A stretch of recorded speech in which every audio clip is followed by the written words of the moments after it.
देश में एक बार फिर शर्मनाक घटना को अंजाम दिया गया है, जिससे आज देश की हर दूसरी लड़की सदमे में है।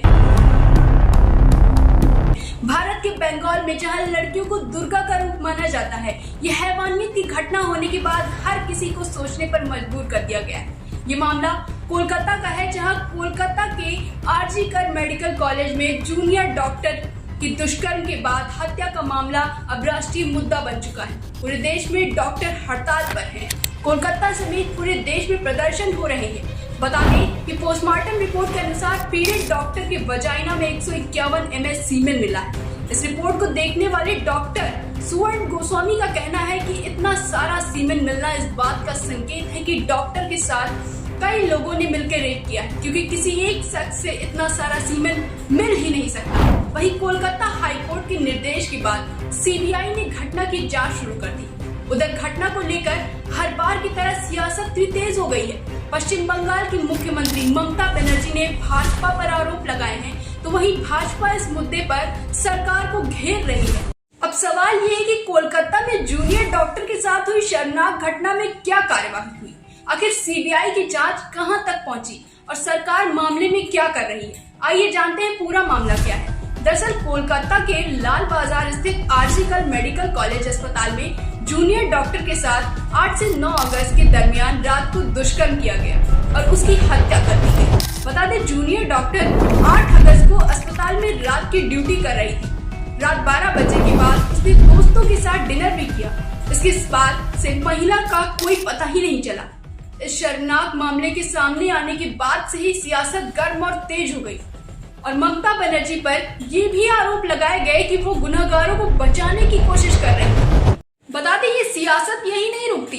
एक लड़की के साथ हुए हैवान घटना पर जब famous news anchor Ajit Anjum ने महुआ मोइत्रा से जवाब मांगा, तो उन्होंने अजीत जी को ही ब्लॉक कर दिया, जिस पर अजीत अंजुम ने एक ट्वीट करके खूब सुनाया उन्हें। बता दें, अजीत अंजुम ने अपने ट्वीट में लिखा कि बंगाल की डॉक्टर बिटिया के साथ हुई दरिंदगी पर एक सवाल के साथ मैंने उन्हें टैग क्या किया, महुआ मोहित्रा ने तो मुझे ब्लॉक ही कर दिया।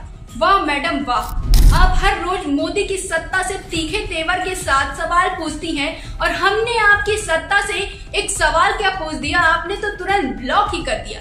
यही नहीं, इस शर्मनाक घटना पर किसी भी विपक्ष के नेता ने खुलकर कोई बयान अभी तक नहीं दिया है और जिस किसी ने दिया भी तो ऐसे कि जैसे वो एहसान कर रहे हैं। पूछना मैं ये चाहती हूँ कि सरकारें चुनाव के समय तो बहुत से वादे करती हैं, लेकिन एक बेटी के साथ जब कोई ऐसी दर्दनाक घटना होती है तो सब बस चुप्पी साधे क्यों बैठे रहते हैं? क्यों आजादी के इतने साल बाद भी आज देश की बेटी सुरक्षित नहीं है? निर्भया मामले में तो सरकार को पूरे 7 साल लग गए थे। अब इसमें पता नहीं सरकार कितने साल बर्बाद करेगी दोषियों को सजा देने में। खैर, मैं इस देश को नहीं कोस रही, लेकिन इस देश के सिस्टम को जरूर कोस रही हूँ, क्योंकि इस देश के सिस्टम ने कभी हमारी बहनों के लिए कुछ नहीं किया। उनकी सुरक्षा के बारे में कभी सोचा ही नहीं गया। मैं पूछती हूँ, अब वो स्वतंत्र पत्रकार कहाँ गए जो मोदी जी को तो खूब कोसते हैं, लेकिन आज कोलकाता में हुए हमारी बेटी पर चुप्पी साधे बैठे हैं। अब क्यों कोई स्वतंत्र पत्रकार इस पर नहीं बोल रहा है? ये खोखली सरकारें और ये खोखला समाज, यहाँ देश की बेटियां न कभी सुरक्षित थी, और अगर ऐसे राजनेता सत्ता में बैठे रहे जो केवल अपने बारे में सोचते हैं, तो कभी भी इस देश की बेटियां सेफ नहीं रहेंगी।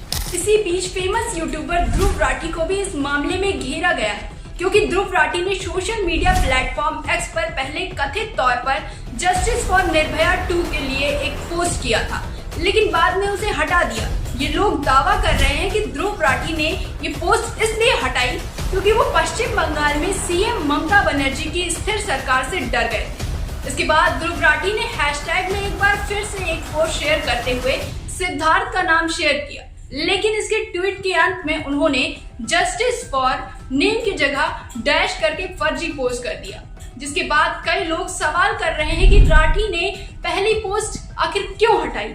यूट्यूबर ये हैं जो अक्सर अपनी करतूतों से विवादों में रहते हैं, और आज फिर इन्होंने साबित कर दिया कि इनको जर्मन शेफर्ड ऐसे ही नहीं कहा जाता है। आपको बताना चाहूंगी कि भारत में केवल 50% महिलाएं हैं। अगर भारत चाहता है कि वो डेवलप हो, तो हमें महिलाओं को आगे बढ़ाना चाहिए, ताकि वो बेखौफ होकर अपने देश से चल सके और हर मुसीबत का सामना डट कर सके।